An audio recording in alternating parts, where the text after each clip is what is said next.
Hello everybody, this is Andrew, also known as NatureMan.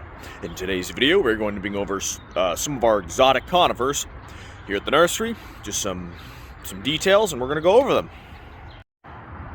This plant right here is called a Cester dwarf blue spruce. Normally, Picea pungens, the blue spruce, suffers in Indiana and much of the Midwest due to Risperidone needle cast disease. However, the shrub forms typically do much better, just because they're very low to the ground. It's once they get to a certain height that they start to suffer. See, this one will only stay 6x4 at maturity. It's a true compact form of dwarf blue spruce. This one right here is called a Taylor's Sunburst lodgepole pine. Now you might be saying, Andrew, what's so sunny? I don't see any sun bursting out of this plant. Well, you will later on in the spring. These are the new candles, the new growth developing for the spring. They pop bright yellow, contrasting the dark green older needles. I will even show you. This is what it'll look like in the spring. And I'm not exaggerating. We had this plant a couple years ago, and we got it same thing in the winter. We got it in late winter. It's just all green. As soon as it popped later in April and early May, it was striking bright yellow. And it'll get to about 12 by 8, so it's a dwarf form of lodgepole pine. A true beauty, and we only ever got the one this year, so this might sell before it gets its yellow growth, but it is a beaut. Love this one. This tree right here is called a Skylands Oriental Spruce. It is a very bright yellow tree. The Oriental Spruce is fairly uncommon in the landscape, but it is becoming increasingly popular, especially by conifer enthusiasts. They have a small needle that is not prickly, so they're actually pretty soft and very, very glossy. And this one is very yellow. It actually keeps its yellow very well in the old growth, so it'll maintain it well in the winter. And even on the second and third year's growth, it maintains it. Sometimes on the very oldest growth towards the center, it does turn green, or if it's shaded. But otherwise, it's a very bright yellow, full sun to partial shade, hardy in USDA zones 4 through 7. A true beaut. Absolutely love the Skylands Oriental Spruce.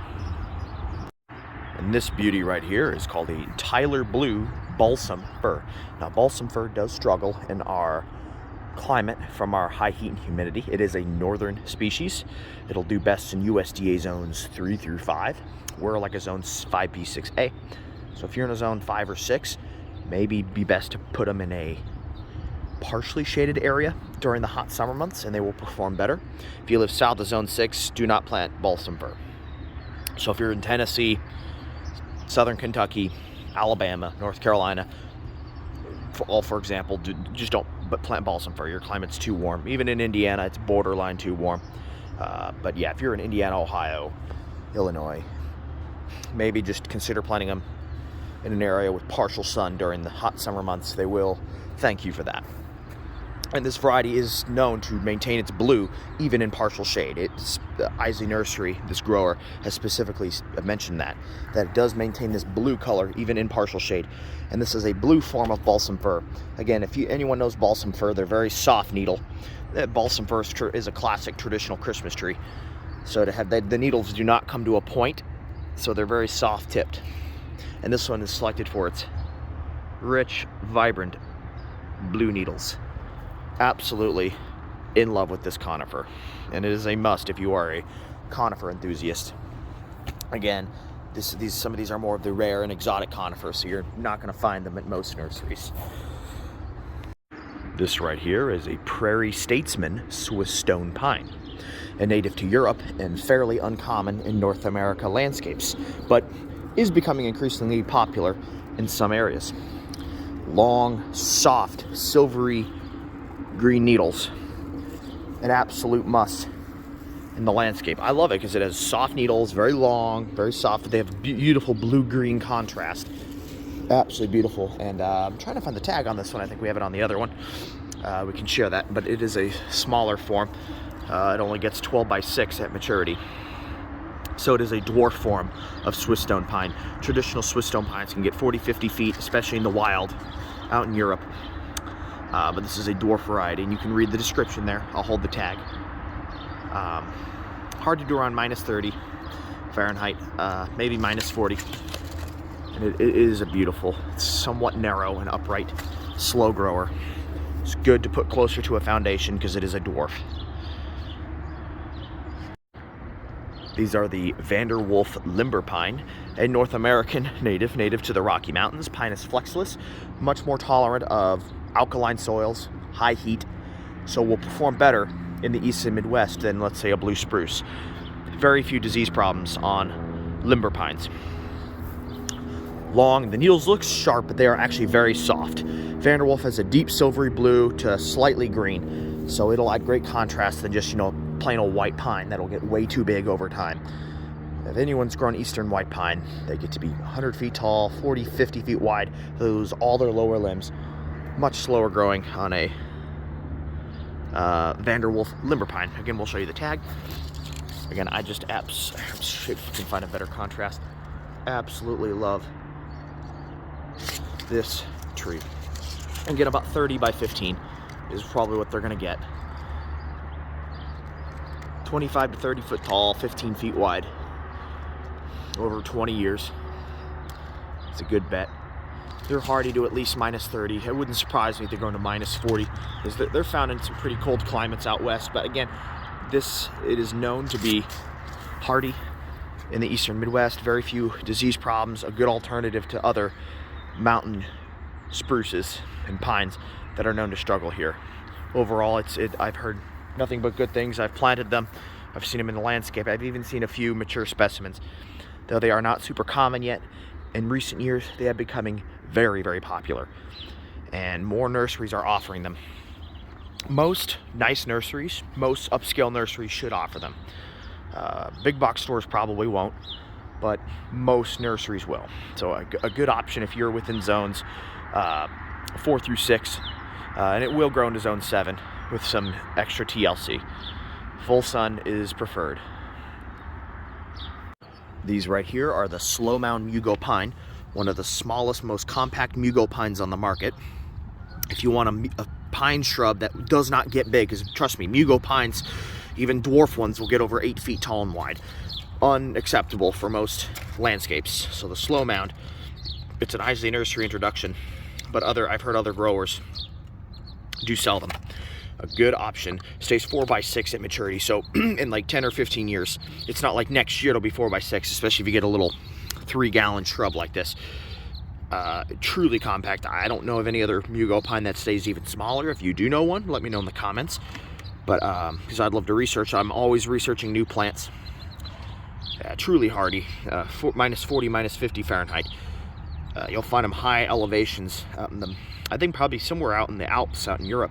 It's a low-growing pine tree, and they've developed a lot of dwarf cultivars because it's already semi-dwarf in its native habitat. Truly beautiful, right up against a foundation, under windows, because it'll never get big and rarely needs pruning.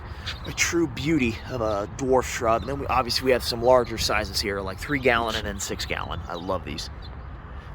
This one right here is called a blue shag eastern white pine. Again, just like the slow mound, the blue shag is the smallest form of white pine that I am aware of. Again, you know one that'll stay even smaller, let me know in the comments. I'm always loving to research this stuff. But it is one of my favorites. A very rare, but becoming increasingly popular. Selected for its more enhanced silvery blue-green needle over the regular white pine. Again, about 3 to 6 feet tall and wide at maturity. In about 10 years, you can expect 4 by 4, 6 by 6 eventually. Longer than 10 years. Hardy to about -30. Absolutely love the blue shag. A nice compact form of white pine. Good for smaller landscapes. This tree is called North Star White Spruce. Also, this is an Isley nursery introduction. It is a much more improved form over the classic dwarf Alberta spruce. We'll let you look at the tag. North Star. These are called Big Berta White Spruce, also a great hardier alternative than the classic dwarf Alberta spruce. It's also an Isley nursery introduction, gets 12 by 6 at maturity, much hardier, does not get any kind of windburn or aphid damage or spider mite damage that dwarf Alberta spruce is known to get. Bronzing damage, much hardier, and will tolerate harsher winds overall a more better dwarf spruce form for the smaller landscape. Hardy in USDA zones 2 through 7. Right here is the Acrocona Norway Spruce. It is a super columnar form of Norway spruce. It gets 30 foot tall by 6 foot wide at maturity. Great for screening or as a standalone accent close to a foundation. Again, 25 to 30 feet tall by only 6 feet wide. A true awesome form of narrow Norway spruce, hardy in zones 3 through 7. This one is called a thunderhead Japanese black pine. A very unique tree. It does not grow into a classic Christmas tree shape, but instead its branches grow outwards in all directions, adding a wild bonsai type of Zen garden vibe. Really good as a standalone accent or in a rock garden. See if I can't find a picture. We actually have another one with another picture. Absolutely love the thunderhead. You can kind of see the growth habit of it. A true exceptional tree. Hardy to zone 5 minus 20. Full sun is going to be best. Thunderhead. Pinus thunbergii. One of my favorites.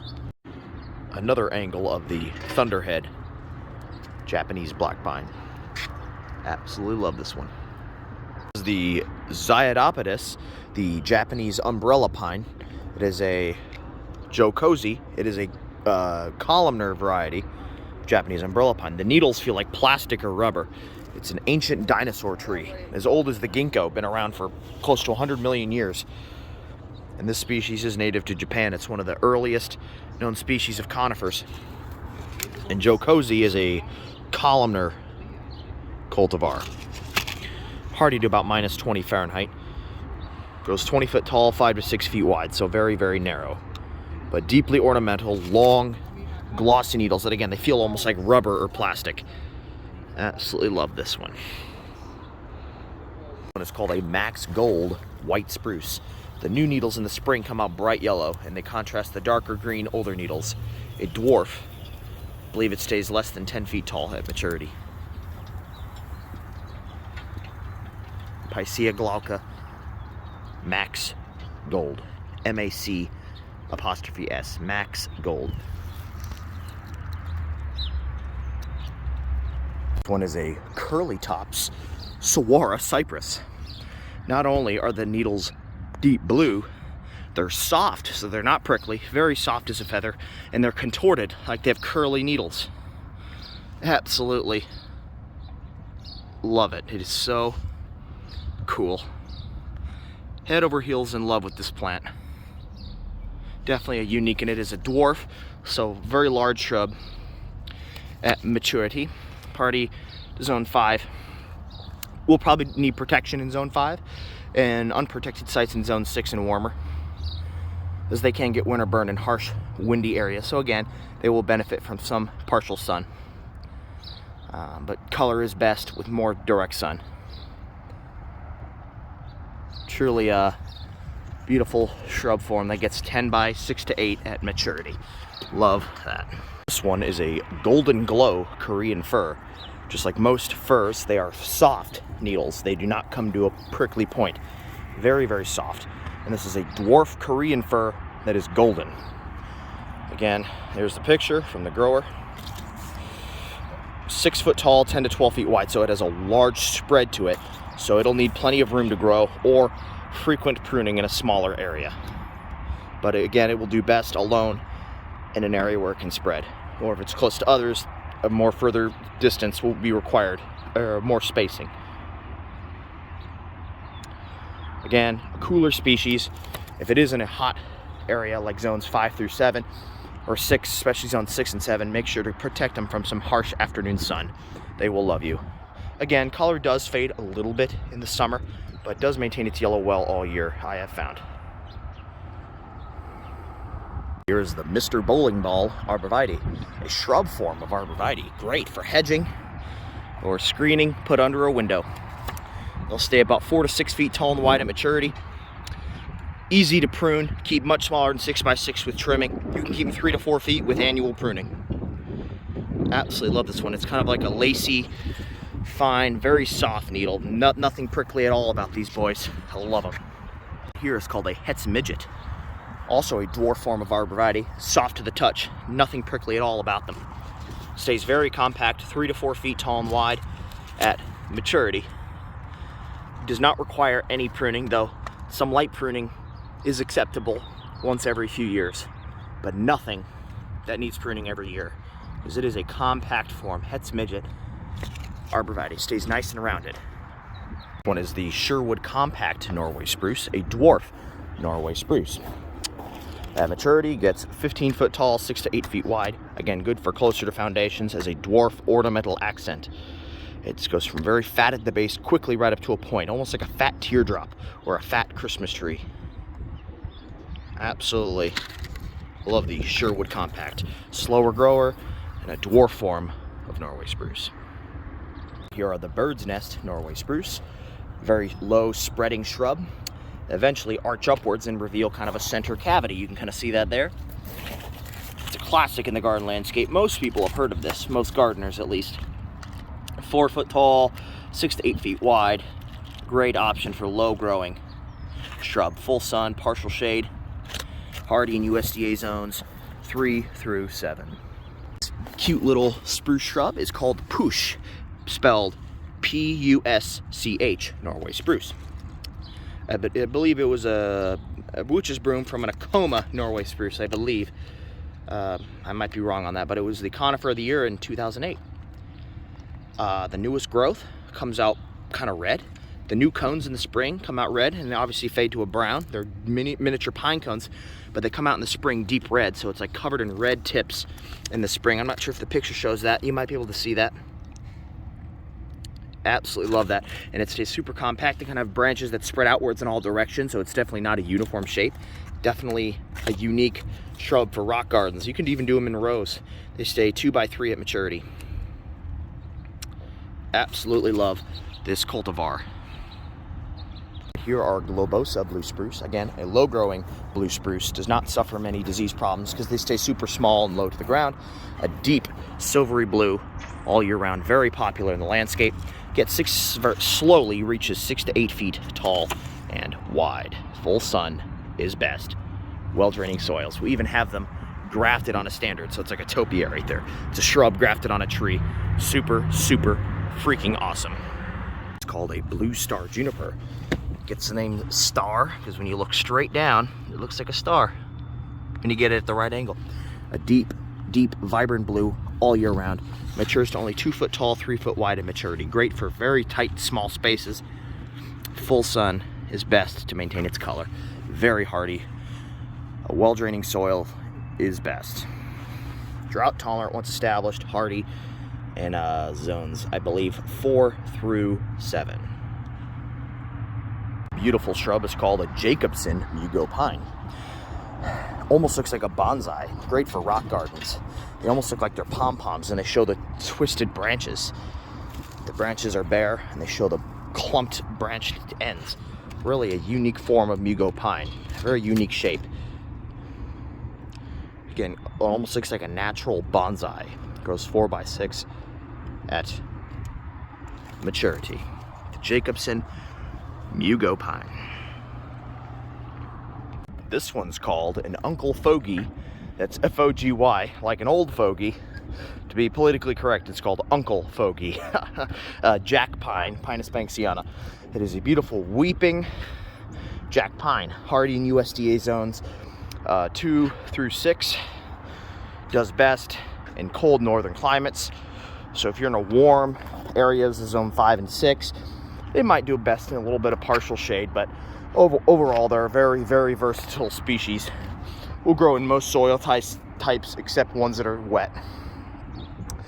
We have a few examples here, and I just love the long weeping branches. Again, some can be trained upwards and then they droop down. These have not been trained upwards, so they only spread out.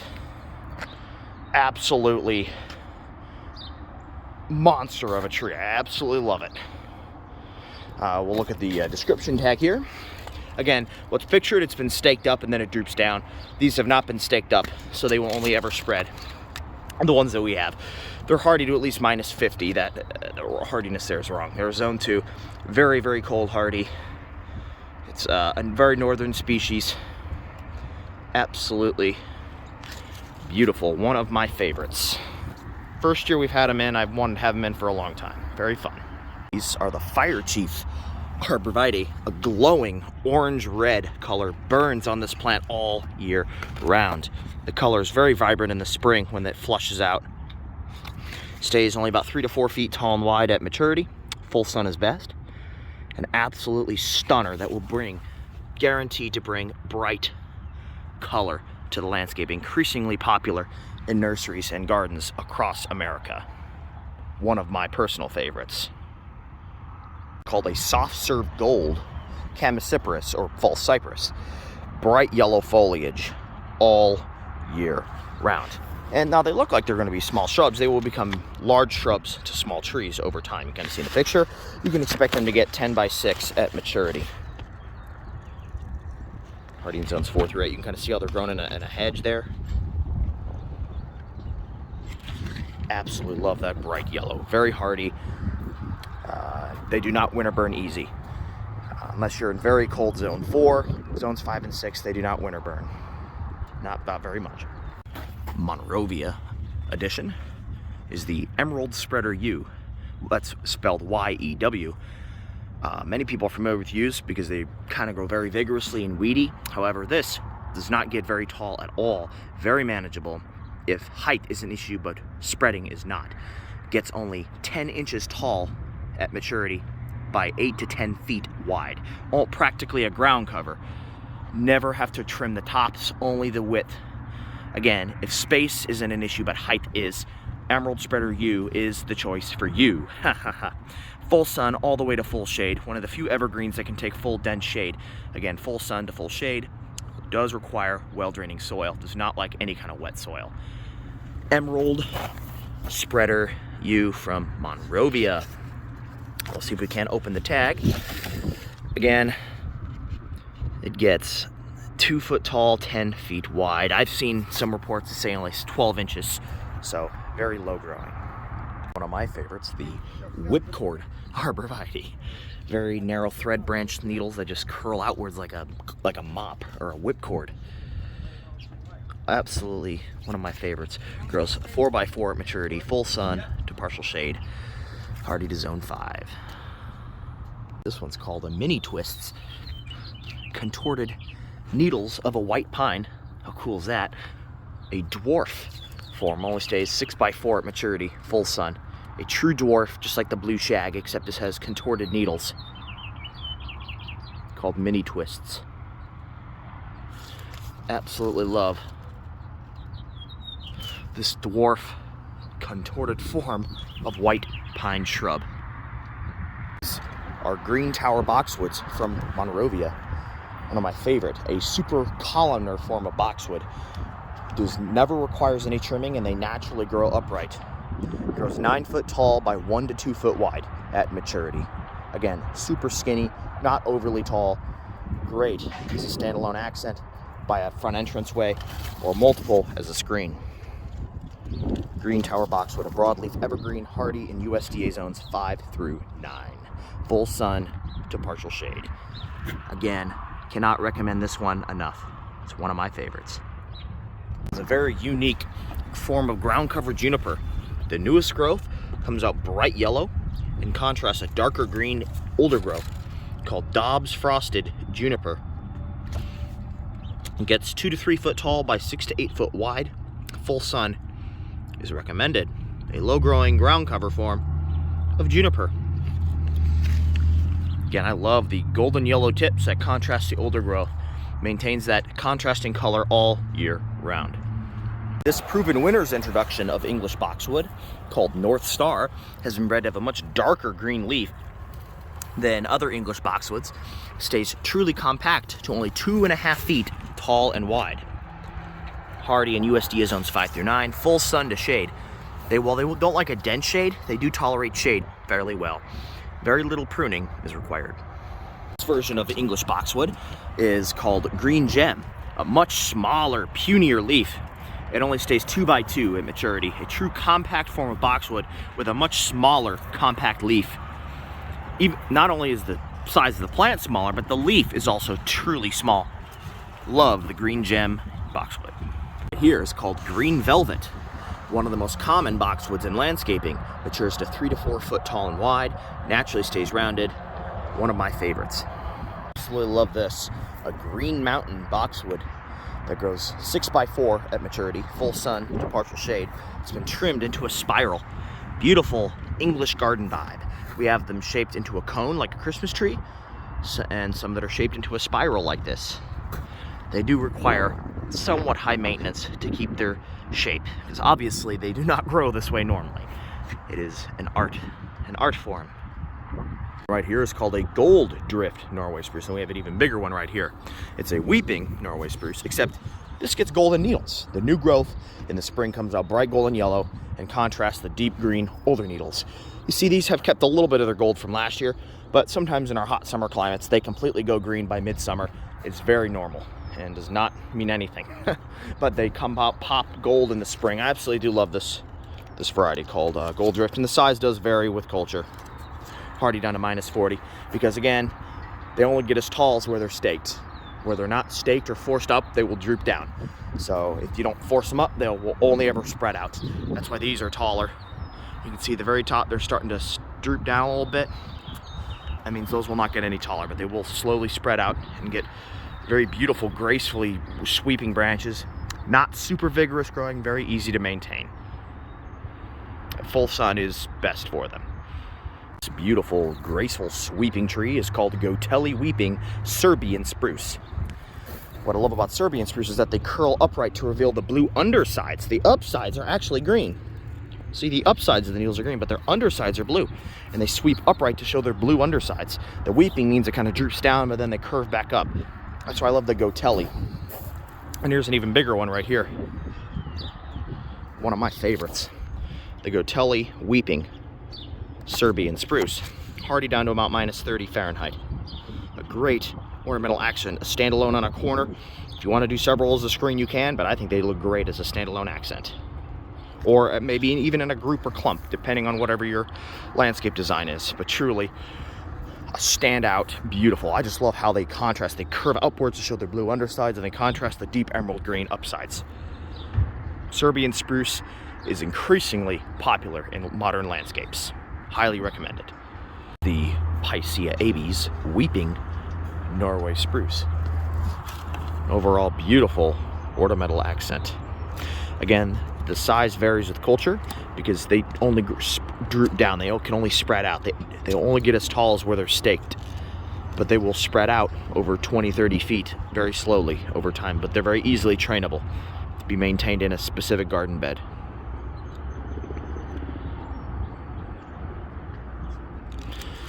Hardy USDA zones 3 through 7. Japanese white pine, Pinus parviflora. Again, soft needle, just like an eastern white pine, but they're very short, and this has been bred for a deep silvery blue needle called blue short needle cultivar, and it has arching, spreading branches. Again, it spreads out in all directions, kind of like a Zen garden style. Great as an ornamental accent, as a standalone, in my opinion. Absolutely beautiful. Hardy to -20 Fahrenheit. Large cones that stick out from the center of the bark. But I just love those deep silvery blue needles. Overall, a beautiful accent tree.